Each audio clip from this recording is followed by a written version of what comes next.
আজকে আমি একটা সম্পূর্ণ আলাদা ভিডিও নিয়ে এলাম। গ্রামের মানুষরা কিভাবে মুড়ি ভেজে খায় সেটাই আজই আপনাদের সাথে শেয়ার করতে চলেছি। এই যে চালটা আমি নাড়ছি, যতক্ষণ না খড়খড় করে আওয়াজ হচ্ছে ততক্ষণ আমি কিন্তু চালটা নামাবো না। বুঝতেই পারছেন আওয়াজ শুনে।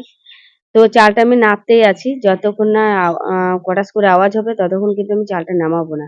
আগেরবার নামিয়ে দিয়েছিলাম, তাতে কি হয়েছে মুড়িটা একদমই ফোলে নাই, ছোট ছোট হয়েছে। তার জন্য আবার কড়াইয়ে চালটা দেওয়ার পরে আবার কিন্তু নেড়ে নিচ্ছি। তো এবার হয়ে গেলে আমি চালটাকে নামিয়ে নেব। নামিয়ে নেওয়া হয়ে গেছে। এবার আমি ছাঁকা খোলাটা চাপিয়ে দিচ্ছি। এই যে বললাম আগেই মুড়িটা ভেজেছিলাম, ভালো হয়নি। তার জন্য আরেকবার নেড়ে নিয়েছি। আর এটা ছিল নারকেল পালার কুচি, যেটা আমরা ঝাঁট দিই। এই কুচিটা নিলে কি হয়, কুচিটা ভাঙে কম। তাতে মুড়ির সাথে মিশবে না বেশি, আর বেশি বাছাবাছি করতে হবে না। তার জন্য আমি এই কুচি দিয়েই মুড়িটা বেশি ভাজি। তো চালটা নামানো হয়ে গেছে। এবার খোলার মধ্যে বালি দিয়েছি। এই যে বালি দিয়ে একবার করে হাতে নাড়ছি আর হাতে দিয়ে দিয়ে দেখছি, কি বলুন তো? যতক্ষণ হাতে চেক করে ছ্যাঁকা লাগছে ততক্ষণ জানবো বালিটা গরম হয় নাই। আর এই যে কাপের মধ্যে সর্ষের তেল আছে, সেটা একবার করে দিয়ে নাড়ছি, এই কারণেই বালিটা স্লিপ হবে। তাতে মুড়িটা গায়ে গায়ে লাগবে না, পুড়বে না। আর মুড়িটা ফুলবে ভালো। দেখতেই পাচ্ছেন কত সুন্দর মুড়িটা ফুলছে। মুড়িটা কিন্তু খুব সুন্দর মুড়ি হয়। আর এই মুড়ির মধ্যে অন্য কিছু দেওয়া থাকে না।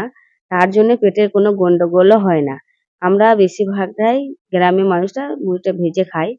তো গ্রামে আমাদের ঘরেরই চাল, মানে আমরা নিজেরা ধান সেদ্ধ করে চাল তৈরি করেছিলাম। সেখান থেকে মুড়ি ভেজে আমরা কিন্তু খাই। সেই জন্যে আমাদের গ্রামের মানুষের পেটের গন্ডগোলটাও কিন্তু অনেকটাই কম। যেহেতু আমরা কেনা মুড়িটা খাওয়া পছন্দ করি না। দেখতে পাচ্ছেন এইভাবেই খোলায় দিয়ে আমি অল্প অল্প করে এক হাতা করে দেবো। আর এইভাবেই ভেজে ভেজে পুরো মুড়িটাকে শেষ করব। তো আপনাদের যদি ভালো লাগে অবশ্যই কমেন্টে জানাবেন। এরকম ভিডিও আবার আমি নিয়ে আসবো তাহলে।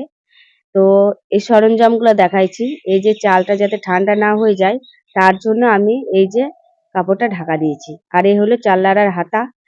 আর এ হলো কাপ, কাপের মধ্যে সরষের তেল আছে। আর এটা কুলো, কুলোর মধ্যে বালি আছে। আর টোকা, টোকাটা মুড়ির চেলে ভরার সময়